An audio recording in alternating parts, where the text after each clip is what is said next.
as usual. What are we doing today? Are we being some kind of bizarre bumblebee? You have to know about the Auror soiree this evening. You know, the theme, we all dress up in house colors. Of course, I'm dressed up as a Hufflepuff, as you noted, the house known for the bravery deficiency.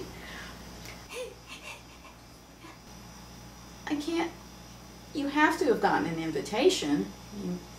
We have senior Aurors there and people from the ministry and even a liaison from St. Mungo's. So given all your work with the Auror office, I can't imagine why you wouldn't have gotten an invitation.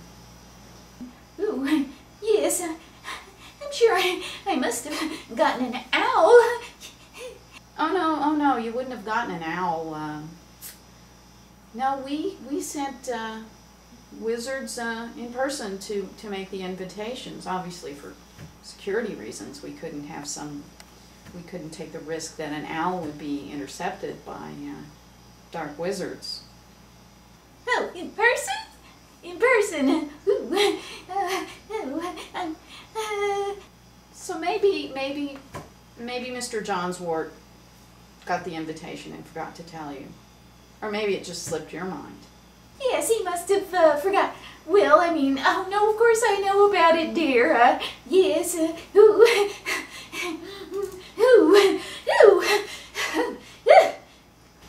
Well, if you weren't invited, the only reason I could think of would be some ridiculous snub and...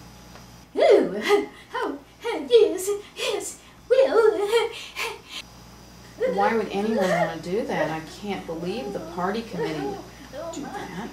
Wouldn't invite you to the soiree. No. Oh, big soiree. I love that term, soiree. It's so French, isn't it? It's just French. It's a French term, isn't it? Soiree. Oh, a soiree. I can't believe it. Bonsoir. We're going to a soiree, isn't it? Fun, and Mr. Johnswort and I just love to go out on the town, and oh, we've never been snubbed. We've always been very socially popular. Well, you can always just apparate to the 3 broomsticks, and I'll do a charm to get both you and Mr. Johnswort in. Yes, of course you could do a charm. Honest, aren't you a love then? Aren't you a love? You're just such a love. You're a love. I love those colors on you. They're beautiful, aren't they? You'd better rush and get on your Ravenclaw colors. I'm sure you're a Ravenclaw given how shrewd you are. I should get something on to wear and tell Mr. Johnswort. Of course, he was a Slytherin, so we're gonna have to get him in some green. And well, he loves green, and I'm sure he'll just be ready to cut the rug. You know, if I'm sure he has it. He knows about this. I'm sure he knows and just forgot. Sometimes he could just be so preoccupied, you know. And when I go home, we rarely talk shop, if you know what I mean. We have a very connected relationship. I can't believe anyone would snub me.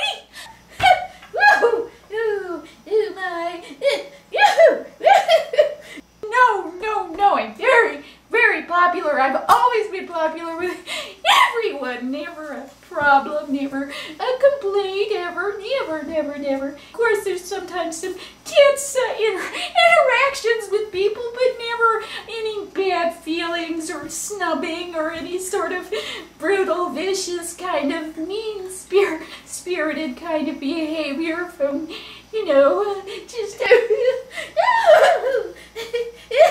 Isn't that wonderful? That's part of life, and the interplay of ideas and thoughts and all the many pleasures that life has to offer, but also some of the disappointments which we must confront with maturity and be very centered in our rootedness, because I would never be anything but centered in my own rootedness. That's what I stand for, of course, and that is who I am. You know, I am who I am. You know, I deal in my own way with many different thoughts of different kinds, and of course I would never ever be upset in any way by any sort of snub of any kind, but I can't imagine anyone would snub me. Never,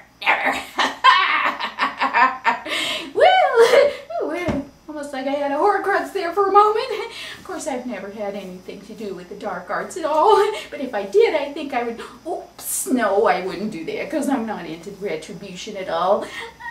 No, not at all. No negative jinxes. Christian, no, never. I'm so in touch with who I am as a therapist and a woman and as a person and as a witch. So I'll see you there, shall I? Yes, I shall. Yes, I shall.